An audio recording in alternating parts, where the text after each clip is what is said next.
はい、皆さん、こんにちは。小春こぬきです。いつもご視聴ありがとうございます。さて皆さん、父の日が6月16日なので、何を送って何をもらえますか？僕のパパはハムが好きなんで、これをあげようかなってね。パパがいつまでもいるっていうわけではなくて、限られた時間があるわけなんで、渡して、イベントは祝って、作っていきたいとか思いますよね。だから、子供がいつまでも子供で、親から受けているプレゼントとか気遣いを受ける側じゃなくて、逆に奉仕する側っていうかな、エンターテイナーとなって、こちらが両親を楽しませ、人生を楽しませようというこちら側が計画をしていくのかな、そういう年齢なんだろうなって大人になると思います。本日は新ニーサで継続保有おすすめ高配当銘柄と題してお送りしていきます。だからサムネイルハムにしたんですよね。まずは、伊藤ハム、クベホールディングス証券番号は2296についてお話ししていきます。伊藤ハムの株価は4115円、配当利回りは 3.52% で、これから紹介する銘柄って僕が買いたい銘柄を取り扱ってほしいなってメンバーに言って、で、やっぱり 3% 以上ないとアルゴリズムで時間としてカバーできないよね。あと、もらってプレゼント嬉しい。そういう銘柄いいよねって、指令を出しました。後から紹介するけど、優待とか合わせた総合利回りっていうのは間違いなくこれ 4% あるよね。ハムって高いっていうイメージもあるし、株主優待の見た目が豪華ならしくてね、伊藤ハムっていうぐらいだから、もちろんソーセージ、ハムの大手であって、業界では第2位です。最近新たな中期経営計画を発表しました。中期経営計画の資料では、2026年度の目標として、売上高1兆円、経常利益300億円が挙げられました。これが高いのかって、なんかもう1兆円とか、これが株価に影響するかっていうと、しない。何かっていうと、変化が株価に影響を与えてくる。これはね、後で説明していこう。加工食品事業では、商品ブランドの強化とか、営業販売手法の差別化を行って、各種コスト削減、冷凍食品事業とか海外進出の強化などが記載されている。販売手法の差別化ってどうやるの？他のハムとどうやるのって知りたいよね。公式の VTuber で VTuber がハムをおすすめする、買うよみたいな。僕もそういうなんとかアンバサダーとかなりたいな。これまでの株主還元方針は配当成功 30% から 50% の範囲で 40% を目安に安定的に増配するという内容でしたが、最近流行ってるじゃないですか。累進配当を2025年3月期から導入するって発表したらしいです。具体的には株主資本配当率 3% 以上を目標とするようです。今期の配当予想は去年から20円増配されて45円となっています。これが最低限の配当金額であり、また、中間配当も開始されます。今までは3月末の年1回のみの配当でしたが、今後は3月と9月に2回の配当がもらえるということ。僕もね、細かくもらった方が好きなので、年2回ということで、となると、優待もね、年2回になるかな？してほしいなって思いますけど、みんなそう思いますよね。なるのか？ならないのか？どっちなんだい？ 200 株以上の保有で5000円相当の自社グループ商品、いわゆるハムソーセージ、これがいただけるようで、写真見るとすごい、普段スーパーとかも行ってんのかな？今日このハム買ってこようか、今晩これにするねとかならないよね。イベントとか、行事とか、誕生日プレゼントとか、それこそ父の日に6月16日渡したいなっていうものですよね。イベント。お中元とか、お歳暮用なのかな？それではアルゴリズムの予想じゃなくて僕の予想になるんですけど、皆さんお手元のスマートフォンを見て2296で伊藤ハムで、それなりみんなで分析してみて、伊藤ハムの決算が発表されたのが5月2日。そこからデータがもう反映されてあるであろう信用取引から、この改ざんのデータから個人投資家の心理状況というのがわかります。信用倍率の17日から24日。これ直近の僕が収録している時の信用倍率の大幅な減少というのは改ざんの急激な減りによるものであって、個人投資家が株価の下落を予想して利益の確定売りを行った可能性がある。して株かもしれないしね。特に注目してもらいたいのが窓を大きく開けて下がっているところもあって、出来高の幅が結構あるっていうのと、今回は上がっているんだけど出来高がそんなに上がっていないので、どういうことかというと、資金は少なくなっているけど、買いたい人っていうかな、板の上に上げていくような注文があるので、して株じゃないのかな、みたいなことを僕は思います。だから今回この上がりが急にグインって上がっていっても、食いついたら絶対食い物にされちゃう。本当にイナゴみたいになっちゃうから注意が必要じゃないかな。時間でカバーはできるけど、買い時を間違ったらね、エントリーするときにもうすべて勝負っていうのは決まってしまうから、慎重に出口までを考えてやらない。ただ、信用倍率を見ても 3.2 倍。で、直近のデータも 10% 売り算が減って、買い算が 55% 減って、つまり信用倍率が 3.2 倍に改善してるんだよね。だから24日以降にまた買い戻ってきているから、このビュンって上がっているとも思うし。まあ、ただ、この値上がりの幅と出来高の少なさがちょっと気になるね。あくまでこれは投資家の心理をね、数字で確認できるっていうものであって、これが多いから株価に影響を与えるかというと、今回は与えないです。というのも、伊藤ハムホールディングスの時価総額は2391億円であって、この規模での企業は、信用取引の影響は相対的に小さくなっていきますよね。ましては倍率が3倍とかそれくらいだったらもう全然大したことない。あと変化が急激に行ったかっていうと、総量自体は全然少ないよね。で、まとめていく。時価総額は2000億円以上だからファンダメンタルに大きく影響されることは考えられるけど、今回もだいぶ決算を発表してから1ヶ月ぐらい経つわけだから安定してきて、よりアルゴリズムの分析っていうかな、アルゴリズム投資が相性良くなってきて、結論言うと、伊藤ハムホールディングス個人投資家の心理っていうのは変動していて、警戒感が高まっているから、今誰も持っていない状態。時価総額が大きいっていうこともあって2391億円。信用取引の影響っていうのは限定的で、あくまで心理を読むっていうだけ。過熱感もないよね。で、ファンダメンタルズも全て織り込み済みになってきただろうみたいな動きはしたので、下がったら買い。さてその値段を知りたいんだい。いつ買えばいいんだいって思うよね。僕がそう考えたので、基準値3980円以下だったら僕だったら買うな。で、損切りラインは 91% の3622円に設定する。で、トレーディング開始は配当金以上の 6% が出たら4219円。ここが伊藤ハムはバンと落とす可能性が高いから、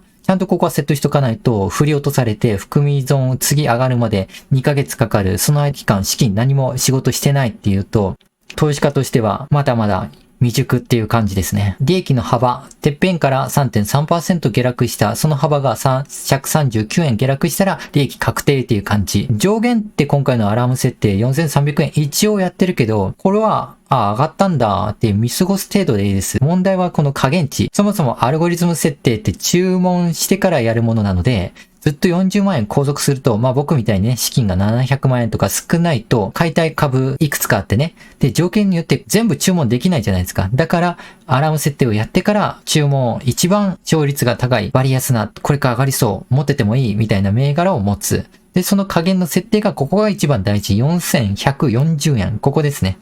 みんなアラームをセットしてください。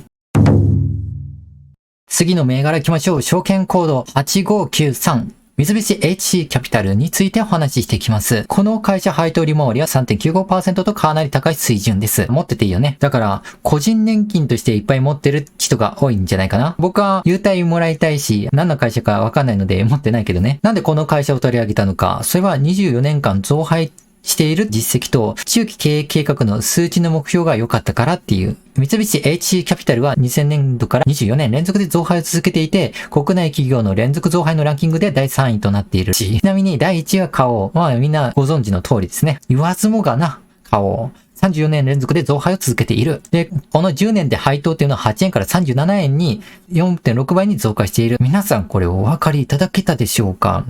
僕は会社に5年間勤めていたんだけど、じゃあ給料初任給から2倍とかやったらいいよね。4.6 倍に10年でなったよっておじさんが言ってるのを聞いたことない。どんだけ昇進したんだっていうね。だからどんどんこの世界っていうのは働かない人を優遇して、低い税金でね、優遇して、で、働く者を半分以上の税金で罰して、めちゃくちゃ不公平な世の中、平等とはなんだ？幸せとは何か？少子高齢化にまっしぐらっていうのも納得いけるよね。そんなのはいいんだよ。どんな世の中になろうと、自分たちが幸せであればいい。なぜかっていうとね、自分も守れない人に、相手も家族も守れる力はないから。だから自分を強くならないといけないんだ。そう思うよね。綺麗事ばっかり言ってる人に限って弱い。じゃああんたそれできてますかっていう話戻ります。三菱 HC キャピタルが増配を続けられる原因なんでしょうね。広い業績、あれやこれやってるとポートフォリオからなる収益の安定性がある。同社はリース以外にもオートローン事業、ベンチャーキャピタル、不動産多岐にわたる事業を展開している。で、そのため一部の事業がダメだった場合でも他の事業でそれを補って収益を安定させることができる。投資信託みたいなもんですよね。結局何の会社やねんって思っちゃう。まあただね、分しにくいし予想もしづらいけど、逆に面白みのない企業だけど、安定した金さえ出すんだったらまあいいやみたいな魅力的な銘柄ですよね。また HC キャピタルは三菱グループの一員であり、まあその名の通り、強力な基盤と広範囲な業務ネットワークを持っている。僕もそういうネットワークを持ちたいな。証券会社とね、コラボしたりとか。すごいよね。誰かいないかな紹介してくれる人。例えば5月15日に発表された通期決算では売上が1兆9505億円、純利益が1238億円と2期連続で過去最高を更新しました。よく聞くよね。どこもかしこも小さい会社を潰して、あたかも数値がいいように見せる。まあ実際によくはなってるんだけど、航空事業やロジスティック事業を中心に事業が展開して、不動産事業や環境エネルギーでは客益の計画を思ったより多かったなっていうことで収益が拡大したと。2025年3月期も純利益は前期比で111億円の増益となる1500億円を予想しており、3期連続で最高益を目標としています。配当金は3年増配の40円を予想しており、累進配当を宣言していましたが、これまでの増配を続けていた実績を考えると、で、僕たちが買った瞬間に、もう今年は減配しようかな、25年目にして初めて減配します。みたいなことは、この実績、決算から見てないと。もちろんそれは株価にも反映されるはずだしね。それを見越してどんなチャートの動きか未来を予想して、ここは今買い時なのかっていうのを見た方がいい。中期経営計画の最終年度である2025年度、つまり2026年3月期の目標というのかな。純利益1600億円、ROE10% 程度。まあこれは結構いいけど本当にできるんでしょうかね。できるんだ。そして配当成功は 40% 以上を目指す方針です。利益成長を通して配当総額を継続的に高めていくようです。この計画が達成されれば配当金もさらに増配となり、例えば50円程度まで増配される可能性も考えられる。まあ時間の問題かな。アルゴリズムって行く前に、まずみんながどう思っているのか、投資家の心理を考えて、その決算が株に与える影響、また信用倍率の大きさから時価総額の影響どの程度なのかとか、そういうのを含めてアルゴリズムっていうのは僕は結構考えてね、入力するので分析していきましょう。三菱 HC キャピタル株式会社証券番号8593の信用取引データと株価への影響。直近の信用倍率が54倍っていうのは高いですね。決算資料が発表されたのが5月15日だから、信用取引の17日までのね、信用倍率の変化。これは売り算が 9% 減ってる。まあそれは決算が良かったから株上がっていくから売りを持っててもしょうがないよねっていう感じでしょうかね。で、もちろん買い算が 5%、6% かな増えてこれから上がるだろうっていう人が。で、その結果信用倍率は 16% 増えて55倍となった。直近のデータだと5月17日から5月24日、信用売りが 1.6% 減って、買い算も 3.42% 減った。改ざんは利益確定した人たちでしょうね。全体的に資産が抜けて決算が過ぎて落ち着いたと。皆さんのスマートフォンを見て確認してください。8593三菱 HC 株価と出来高と、あとそれなりの MacD なりに表示させて。